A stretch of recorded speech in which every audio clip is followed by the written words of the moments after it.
Hello दोस्तों, स्वागत है आप सभी का 30 डेज एक्सेल क्रैश कोर्स में। हेलो दोस्तों, स्वागत है आप सभी का 30 डेज एक्सेल क्रैश कोर्स के पार्ट 2 में। इससे पहले पार्ट 1 में हमने एक्सेल का बेसिक सीख चुके हैं। एक्सेल को कैसे ओपन करते हैं, एक्सेल में क्या क्या होता है, किस पैनल को क्या बोलते हैं। आज हमारा पार्ट 2 है। एक्सेल को सबसे पहले हम यहाँ पर ओपन कर लेते हैं। हमने यहाँ पर एक्सेल को ओपन कर लिया है। आज हम सीखेंगे एक्सेल के कुछ बेसिक फंडामेंटल्स और कुछ डाटा एंट्री के टिप्स एंड ट्रिक्स और कुछ बेसिक टेबल और इंफॉर्मेशन। आप सभी का स्वागत है एक्सेल क्रैश कोर्स 30 डेज के पार्ट 2 में। सबसे पहले हम बात करते हैं, यहाँ पर हमें एक्सेल पर आज एक नॉर्मल सी शीट बनाना है और उस पर कुछ डाटा एंट्री के फार्मूले और कुछ बेसिक जानकारी को सीखना है। इसके लिए सबसे पहले यहाँ पर हमारे एक्सेल का जो यहाँ पर सीट आई है, इसमें जो कॉलम्स है बहुत छोटे छोटे हैं। इसको हम थोड़ा बड़ा कर लेते हैं क्योंकि इस सभी कॉलम पर हमें काम करना नहीं है। इसको हम थोड़ा सा बड़ा कर सकते हैं। इसको हमने पार्ट 1 में आपको बताया था, इसको हम कैसे बड़ा और छोटा कर सकते हैं। यहाँ पर हम आपको एक बार फिर बता देते हैं, अपने कर्सर को आपको यहाँ पर A1 पर लाकर रखना है। जैसे आप यहाँ पर लेकर आएंगे, आपका कर्सर यहाँ पर प्लस के आइकन का बन जाएगा। अब आपको अपने कीबोर्ड से कंट्रोल बटन को दबाए रखना है और माउस के स्क्रॉल बार को आपको इसको आगे की तरफ बढ़ाना है, तो यहाँ पर आपका कॉलम जो है बड़ा बड़ा हो जाएगा। अगर आप इस पर पीछे की तरफ घुमाएंगे कंट्रोल बटन को दबाकर, आपका यहाँ पर जूम इन हो जाएगा और जूम आउट आप यहाँ से कर सकते हो। यहाँ पर हमारे कॉलम कुछ बड़े बड़े हो चुके हैं। अब हम यहाँ पर सबसे पहले कुछ टाइप करते हैं, एक बेसिक टेबल बनाते हैं। सबसे पहले हम यहाँ पर लिखेंगे सीरियल नंबर। यहाँ पर हम कैप्स लॉक को ऑन कर लेंगे ताकि हम यहाँ पर आसानी से लिख सकें। उसके बाद अब नेक्स्ट कॉलम में जाने के लिए आप माउस से भी जा सकते हैं। अब यहाँ पर हम लिखेंगे स्टूडेंट नेम।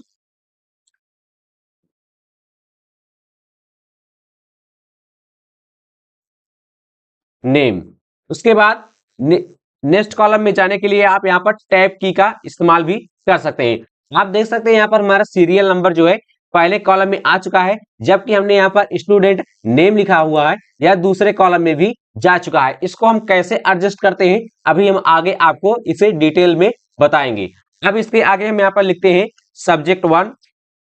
मैं यहाँ पर शॉर्ट फॉर्म में लिख ले रहा हूं, आप इसको पूरा लिख सकते हैं सब्जेक्ट 2।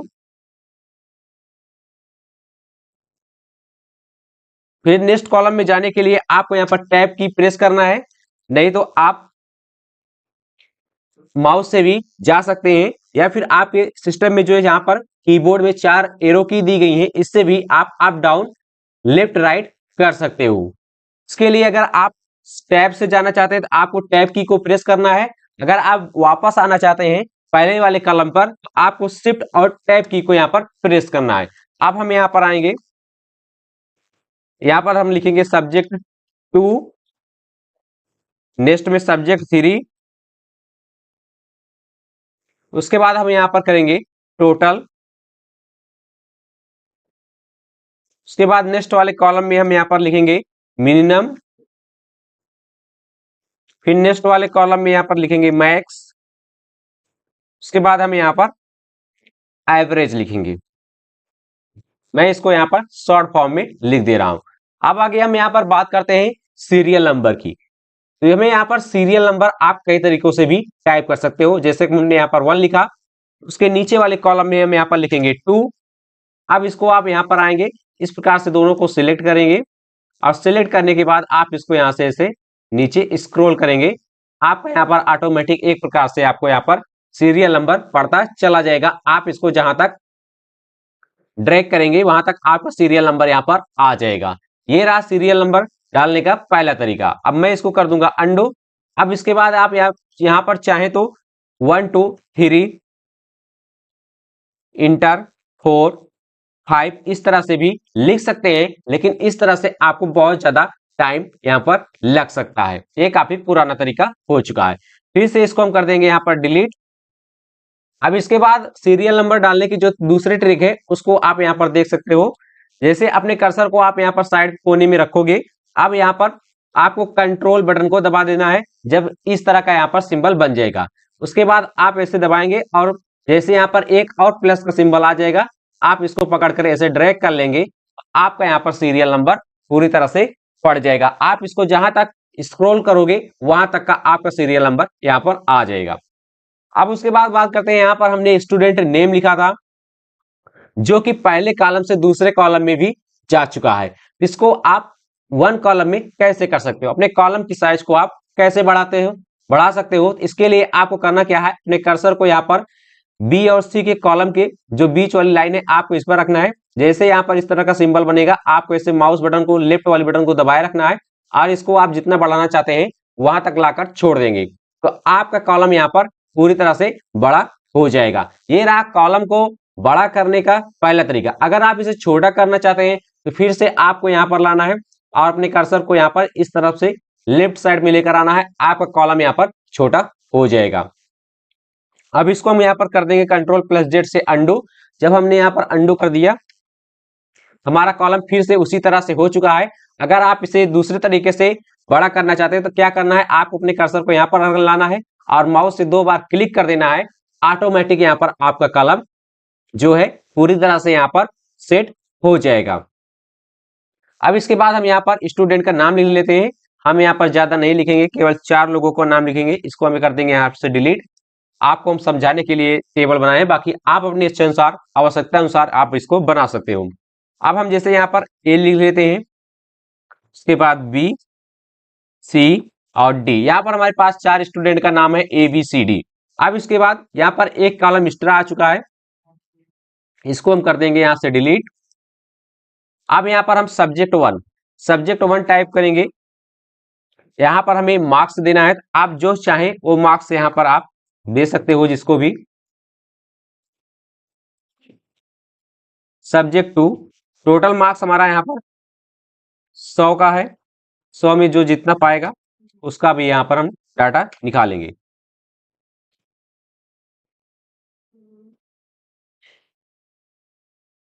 अब हमने यहाँ पर 3 लोगों को मार्क्स दे दिया।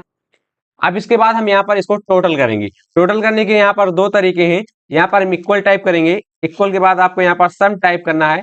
आप चाहें तो आप यहाँ पर ब्रैकेट को लगा सकते हैं, नहीं तो आप डायरेक्ट टैब की को यहाँ पर प्रेस करेंगे। जैसे आप यहाँ पर टैब की को प्रेस करेंगे, यहाँ पर सम नंबर 1 नंबर 2 इस तरह से आ जाएगा। आपको करना क्या है, यहाँ पर पहले वाले कॉलम को सिलेक्ट करना है, उसके बाद आपको यहाँ पर प्लस की को दबाना है, फिर दूसरे को सिलेक्ट करेंगे, तीसरे को सिलेक्ट करेंगे। अब अगर आप चाहें तो यहाँ पर ब्रैकेट बंद करें या फिर नहीं बंद करें, यहाँ पर एक्सेल एकदम पूरी तरह से एडवांस है। जैसे आप यहाँ पर इंटर प्रेस करेंगे, ऑटोमेटिक यहाँ पर काउंट होकर आ जाएगा, ऑटोमेटिक यहाँ पर जुड़ जाएगा। अब करना क्या है, आपको सब में एक एक करके नहीं जोड़ना है। आपने पहले इसको जोड़ लिया, अब इसको आपको ऐसे पकड़ना है और इसको नीचे यहाँ पर स्क्रॉल कर देना है, ऑटोमेटिक यहाँ पर सम होकर आ जाएगा। इस प्रकार से आप यहाँ पर टोटल कर सकते हो। अब हम आपको यहाँ पर टोटल करने का दूसरा तरीका दिखाते हैं, इसको हम कर देंगे यहाँ पर डिलीट। हम कर्सर को यहाँ पर रखेंगे, उसके बाद यहाँ पर ऑटो सम दिया गया, हम इस पर क्लिक करेंगे, ऑटोमेटिक यहाँ पर सिलेक्ट हो जाएगा। अब आप जैसे यहाँ पर इंटर पर प्रेस करेंगे, इस प्रकार से आप यहाँ पर ऑटो सम कर सकते हो, आपका यहाँ पर पूरी तरह से जुड़कर आ जाएगा। उसके बाद इसको यहाँ से हम ऐसे पकड़ेंगे और इसको नीचे तक यहाँ पर कर देंगे ड्रैग, ऑटोमेटिक यहाँ पर जुड़ जाएगा। अगर आप इधर इस साइड से जोड़ना चाहते हो, इसको आप कैसे करेंगे, यहाँ पर हम इक्वल टाइप करेंगे और यहाँ पर सम, उसके बाद टैब की को प्रेस करेंगे और इसको हम यहाँ से सिलेक्ट करेंगे। आप देख सकते हो यहाँ पर पहला जो लास्ट वाला चौथा कॉलम है, यहाँ पर ये छूट जा रहा है। ज्यादातर लोग करते क्या है, बस ऐसे सिलेक्ट किए और जो छूट गया उसको यहाँ पर छोड़ देंगे, तो उनका क्या होगा, पूरा जोड़कर यहाँ पर नहीं आ गया। इस तरह से यहाँ पर कुछ सिंबल आ जाएगा और ये आपका जोड़ यहाँ पर गलत हो जाएगा। इसको हम कर देंगे डिलीट। इसके लिए करना क्या है, आपको यहाँ पर जो यहाँ पर आपका अलाइनमेंट है, यहाँ पर टॉप वाला सिलेक्ट कर लेना है।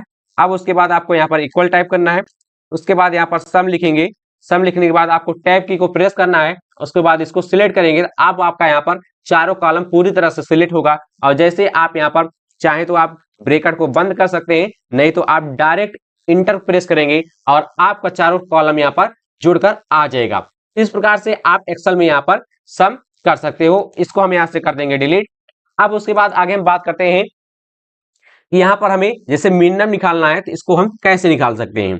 कि मतलब कि जो तीनों सब्जेक्ट के मार्क्स हैं इनमें से सबसे कम किसका है। इसके लिए आपको यहाँ पर इक्वल प्रेस करना है, उसके बाद मिनिमम लिखना है, उसके बाद आप चाहे तो ब्रैकेट ओपन करें या फिर टैब की को प्रेस करें और उसके बाद आपको इसको सिलेक्ट करना है। उसके बाद अब आपको यहाँ पर इंटर प्रेस करेंगे, तो जैसे आप यहाँ पर प्रेस करेंगे तो आपका यहाँ पर जो सबसे कम होगा मिनिमम 51, 58, 69, तो जो सबसे कम होगा वो यहाँ पर आ जाएगा और आपको इसको ऐसे पकड़ना है और यहाँ से नीचे ड्रैग कर देना है, तो आपका यहाँ पर मिनिमम निकल कर आ जाएगा। अब इसके बाद आगे हम बात करते हैं कि हम मैक्सिमम कैसे निकाल सकते हैं। इसके लिए आपको इक्वल टाइप करना है, मैक्स लिखना है। अगर आप चाहें तो यहाँ पर ब्रैकेट को ओपन करें, नहीं तो आपको टैब की को प्रेस करना है, उसके बाद इसको पूरा सिलेक्ट कर लेना है। ध्यान रहे कि हम यहाँ पर टोटल वालों को नहीं यहाँ पर सिलेक्ट करेंगे, केवल सब्जेक्ट 1, सब्जेक्ट 2, सब्जेक्ट 3 को प्रेस करेंगे और यहाँ पर एक्सेल को यहाँ पर हम इंटर प्रेस करेंगे। एक्सेल एकदम एडवांस है, आप चाहे तो यहाँ पर ब्रैकेट लगाएं या फिर ना लगाएं, जैसे आप इंटर प्रेस करोगे यहाँ पर मैक्सिमम निकल कर आ जाएगा। अब आपको करना क्या है, इसको पकड़ना है और नीचे से इसे ड्रैग कर देना है, आपका यहाँ पर मैक्सिमम निकल कर भी आ। अब इसके बाद जैसे आपको यहाँ पर एवरेज निकालना है तो यहाँ पर इक्वल लिखेंगे, उसके बाद हम यहाँ पर एवरेज लिखेंगे, उसके बाद हम यहाँ पर टैब की को प्रेस करेंगे।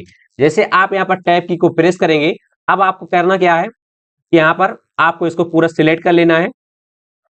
जैसे आप सिलेक्ट करेंगे उसके बाद आप यहाँ पर इंटर प्रेस करेंगे, आपका एवरेज यहाँ पर निकल कर आ जाएगा। अब आपको इसे क्या करना है, इसको ऐसे पकड़ना है और नीचे यहाँ पर आपको इसको ड्रैग करना है। आप देख सकते हो यहाँ पर डेसिमल नंबर में ज्यादा अक्षर आ गए हैं, तो आप इसको कैसे कम कर सकते हो। इसके लिए आपको यहाँ पर आना है नंबर्स में, उसके बाद यहाँ पर देख सकते हैं यहाँ पर इंक्रीज और डिक्रीज दिया गया है। दशमलव के बाद आप कितने अंक यहाँ पर बढ़ाना या घटाना चाहते हैं, आप इस पर क्लिक करेंगे, यहाँ पर आपका घटता चला जाएगा। आप देख सकते हो यहाँ पर दशमलव के बाद 2 अंक है, ताकि यहाँ पर जैसे ही ये 9 होगा तो यहाँ पर ये 7 हो जाएगा। इस प्रकार से आप यहाँ पर मतलब कि आप यहाँ पर एवरेज निकाल सकते हो।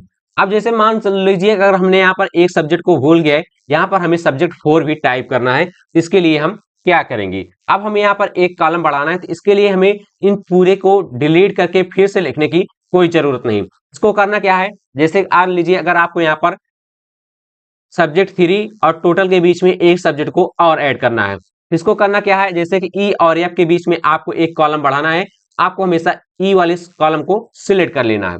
उसके बाद माउस से राइट क्लिक करना है और इंसर्ट वाले ऑप्शन पर क्लिक करना है। जैसे ही आप यहाँ पर इंसर्ट वाले ऑप्शन पर क्लिक करेंगे, आपको यहाँ पर एक न्यू कॉलम मिल जाएगा। अब आप यहाँ पर सब्जेक्ट 4 को आराम से टाइप करके लिख सकते हो। इस प्रकार से आप यहाँ पर कॉलम भी बढ़ा सकते हो। मान लीजिए अगर आपको इसको डिलीट करना है, आप इसको कैसे कर सकते हो, इसके लिए आपको माउस से राइट क्लिक करना है, पहले उस कॉलम को सिलेक्ट कर लेंगे, उसके बाद माउस से राइट क्लिक करेंगे और यहाँ पर डिलीट का ऑप्शन दिया गया है, आप इसको यहाँ से आसानी से डिलीट कर सकते हो। अब इसके बाद बात करते हैं, अगर मान लीजिए आप शॉर्टकट से कॉलम को बढ़ाना या घटाना चाहते हो, तो इसके लिए आप क्या करेंगे, जैसे कि आपके ई और ई के बीच में जैसे कि आपको ई और एफ के बीच में कॉलम को बढ़ाना है, आप क्या करेंगे, इसको सिलेक्ट कर लेंगे, उसके बाद कीबोर्ड से कंट्रोल प्लस प्लस की को यहाँ पर आप प्रेस करेंगे, कंट्रोल प्लस प्लस की को आप प्रेस करेंगे। जैसे आप यहाँ पर प्रेस करेंगे, आपका एक कॉलम आ जाएगा। अगर आप यहाँ पर डिलीट करना चाहते हैं, आप इसको सिलेक्ट करेंगे और कंट्रोल प्लस माइनस की को प्रेस करेंगे, आपका यहाँ पर एक कॉलम डिलीट हो जाएगा। इस प्रकार से आप यहाँ पर कॉलम घटा और बढ़ा सकते हैं। तो इसके बाद आगे हम बात करते हैं, जैसे कि हमें यहाँ पर रो दी गई है, यहाँ पर सीरियल नंबर 1 2 3 4 5 है, जैसे कि हम यहाँ पर इसको 4 कर देते हैं और इसको हम यहाँ पर 6 कर देते हैं, इसको हम यहाँ पर 4 कर देंगे और इसको हम यहाँ पर 5 कर देंगे। अब जैसे मान लीजिए हमने गलती से यहाँ पर 3 लिखना भूल गए, एक कॉलम एक रो हमें यहाँ पर बढ़ाना है, तो उसको हम कैसे बढ़ा सकते हैं। इसके लिए अब आपको यहाँ पर पूरा मिटाकर फिर से लिखने की कोई जरूरत नहीं है। आपको जैसे मान लीजिए 2 और 3 के बीच में, आपको यहाँ पर 3 और 4 के बीच में एक कॉलम आपको यहाँ पर बढ़ाना है। आपको करना क्या है, 4 वाले कॉलम को, रो को, जैसे कि आपको यहाँ पर 3 और 4 वाली रो के बीच में एक रो बढ़ाना है। अब आपको करना क्या है, 4 वाली रो को सिलेक्ट कर लेंगे, राइट क्लिक करेंगे उसके बाद आपको इंसर्ट पर क्लिक करेंगे। जैसे आप यहाँ पर इंसर्ट पर क्लिक करोगे, यहाँ पर एक नई रो आ जाएगी। उसके बाद अब आप यहाँ पर 3 लिखकर अपना काम यहाँ पर निकाल सकते हो। आपका सीरियल नंबर यहाँ पर पूरा हो जाएगा। अगर आप इसको डिलीट करना चाहते हैं, माउस से राइट क्लिक करेंगे और डिलीट वाले ऑप्शन पर क्लिक कर देंगे। आपका यहाँ पर सीरियल नंबर जो नई रो आई होगी पूरी तरह से यहाँ पर डिलीट हो जाएगी। अगर आप इसको शॉर्टकट से करना चाहते हैं तो आपको कंट्रोल प्लस प्लस बटन को दबाना है। पहले रो को सिलेक्ट करेंगे, उसके बाद कंट्रोल प्लस प्लस की को दबाएंगे, यहाँ पर एक नई रो आ जाएगी। और कंट्रोल प्लस माइनस की को दबाएंगे, यहाँ पर रो जो नई आई होगी वो पूरी तरह से यहाँ पर डिलीट हो जाएगी। इस तरह से आप यहाँ पर नई रो ला सकते हैं, डिलीट कर सकते हैं। और नया कॉलम चाहिए तो भी आप यहाँ पर नया कॉलम ला सकते हैं और डिलीट कर सकते हैं। एक्सेल यहाँ पर काफी एडवांस सॉफ्टवेयर है, ये ऑटोमेटिक यहाँ पर ज्यादातर चीजों को समझ जाता है। यहाँ पर हमने जो नई रो को लाया था उसको हम यहाँ पर डिलीट कर देंगे। अब आगे बात करते हैं, जैसे मान लीजिए यहाँ पर तो हमने केवल 4 ही सब्जेक्ट लिया है, 4 ही स्टूडेंट का नाम और डाटा है यहाँ पर। मान लीजिए कभी कभी होता क्या है, जब हमें लंबी शीट को यहाँ पर टाइप करना होता है, हम ऐसे टाइप करते हुए नीचे चले जाते हैं और हम ऊपर हमें यहाँ पर दिखाई नहीं देता कि हम सब्जेक्ट 1 में हैं या सब्जेक्ट 2 में। ऐसे में होता क्या है कि हमें बार बार ऊपर आकर देखना पड़ता है। तो हमें बार बार ऊपर आकर देखना ना पड़े, यहाँ पर जो हमारी सीरियल नंबर मतलब कि नेम वाली लिस्ट है इसको हम यहाँ पर हमें दिखती रहे, इसके लिए हम क्या कर सकते हैं, यहाँ पर जो टॉप वाली रो है इसको हम यहाँ पर कर देंगे फ्रीज। इसको फ्रीज कैसे करते हैं, इसको आपको पूरा सिलेक्ट कर लेना है। उसके बाद अब आपको आ जाना है व्यू पैनल पर। व्यू पैनल पर आने के बाद आपको यहाँ पर दिखेगा फ्रीज पेन्स।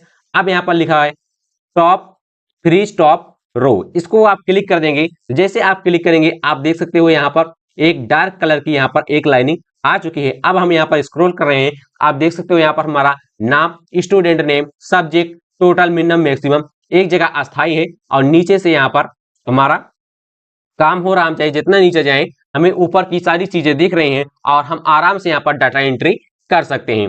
इस प्रकार से आप इसको फ्रीज करके अपना काम आसानी से और कम समय में कर सकते हो। अगर आपको इसको अनफ्रीज करना है तो फिर से आपको यहाँ पर व्यू वाले टैब पर आ जाना है। उसके बाद फ्रीज पेन्स पर क्लिक करना है, अनफ्रीज पेन्स पर क्लिक कर देंगे। आप देख सकते हो यहाँ पर जो डार्क लाइन थी यहाँ पर हमारी पूरी डार्क लाइन पूरी तरह से जा चुकी है। इस प्रकार से आप यहाँ पर फ्रीज करके अपना काम आसानी से कर सकते हो। तो आज के इस पार्ट में बस इतना ही। आपसे मिलते हैं डे 3 में, आपको इससे आगे के बारे में वहां पर बताया जाएगा। कोशिश यही रहेगा कि हम आपको अच्छा से अच्छा सिखाएं ताकि आप अच्छा से अच्छा कर पाएं। तो पढ़ते रहिए, मस्त रहिए, मुस्कुराते रहिए। अगर आपका कोई सवाल हो, कोई प्रश्न हो, कोई समस्या हो, आप कमेंट करके पूछ सकते हैं। शिवम कंप्यूटर ज्ञान की तरफ से आपको हर संभव यहाँ पर हर प्रकार की मदद प्रोवाइड की जाएगी। तो पढ़ते रहिए, मस्त रहिए, मुस्कुराते रहिए। आपसे मिलते हैं एक नए वीडियो में एक नई जानकारी के साथ।